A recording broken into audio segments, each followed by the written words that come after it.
성탄 대축일의 뿌리가 어디까지인지를 정확히 밝히기는 어렵다. 하지만 그 틀이 갖춰진 것은 분명 3세기이다. 동방교회에서는 1월 6일 주님 공연 대축일이, 서방교회에서는 12월 25일 성탄 대축일이 성립된 것이 대략 비슷한 시기였다. 다만 축일 성립 과정의 바탕이 되는 종교 문화적 맥락이 달라 축일의 의미에 부여되는 강조점도 달랐다. 그러나 궁극적인 의미는 동일했다. 즉 새로운 빛이요 역사상 진정한 태양인 예수 그리스도의 탄생을 축하하는 것이다. 두 축일이 틀을 잡는 과정에서의 복잡다단한 세부 사항들을 이 책에 모두 담을 수는 없다. 다만 두 축일을 이해하는 데 도움이 될 만한 것을 간략히 짚어보고자 한다. 먼저 그리스도의 탄생일을 결정할 때 출발점은 놀랍게도 3월 25일이다. 이에 대한 가장 오래된 기록은 아프리카의 교부 테르툴리아노 150-207에게서 찾을 수 있다. 그는 널리 알려진 사실, 곧 그리스도께서 3월 25일에 십자가에서 고난을 당하셨다는 사실을 전제로 삼았다. 갈리아에서는 6세기까지 이날이 부활대축일로 지켜졌다. 아프리카 역시 243년에 작성된 부활대축일의 날짜 계산에 관한 다른 문헌에서 3월 25일을 천지 창조의 날로 해석해 그리스도의 탄생일을 정하는 독특한 계산법을 볼 수 있다. 창세기에 의하면 태양이 만들어진 것은 창조 나흘째 되는 날이다. 곧 3월 28일이다. 따라서 이날을 그리스도의 탄생일로 볼 수 있는 것이다. 역사의 진정한 태양이 떠오른 날이라는 의미로서 말이다. 이러한 견해가 3세기에도 계속해서 다듬어지고 변화되는 가운데 마침내 그리스도의 순환일과 수태일을 같은 날로 보게 되었다.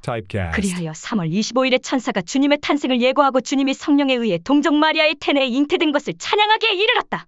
이에 12월 25일, 3월 25일에서 9개월 뒤 을 성탄 대축일로 정하는 것이 서방교회에서는 3세기에 진행되며 자리를 잡았다. 반면 동방교회에서는 1월 6일을 아마도 두 교회에서 사용하던 달력이 달랐기 때문인 듯하다. 그리스도의 탄생일로 기렸다. 이와 함께 알렉산드리아에서 거행되던 신비로운 신들의 탄생 기념 축제에 대한 해답도 이루어졌다고 본다. 그러므로 로마에서 페르시아의 태양신에 대한 반발이나 불멸의 태양 숭배에 대한 기독교적 대응으로 12월 25일을 택했으리라는 설과 3세기 로마 황제들에 의해 새 제국의 국교로 시험하기 위해 장려되었다는 옛 이론은 오늘날 유지되지 못한다. 크리스마스라는 단어는 일반적으로 성스러운 사람의 탄생을 축하하는 명절이라는 의미이다. 여호와의 증인을 제외한 기독교에서는 매년 12월 24일부터 다음 해 1월 6일까지 예수의 탄생을 축하하는 명절로 기념하고 있다.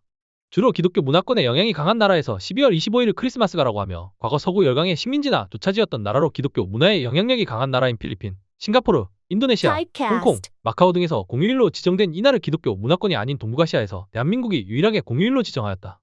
현재는 기독교 문화권이 강한 지역에서 종교적인 의미를 초월하여 문화적인 행사로 발전하였다. 크리스마스는 기독교에서 부활절 다음으로 가장 중요한 명절이자 교회력 절기인데 전통적으로 교회에서는 크리스마스는 전 4주일 동안 예수가 세상에 다시 올 것을 기다리는 대림절, 강림절, 대강절로 지킨다. 미군정 체제에서 공휴일로 지정된 크리스마스는 대한민국 정부 수립 이후 1949년 6월 4일 대통령령 관공서의 공휴일에 관한 규정에서 당시 인구의 3%였던 기독교 신자들의 기념일로 기독탄신일로 정하였다. 거의 모든 기독교인들, 동방교회와 서방교회의 기독교 교단 신자들은 크리스마스를 2세기부터 이어진 교회 전통으로 여기며 예수의 탄생을 기념하고 성탄 절기에 맞는 종교 모임을 갖는다.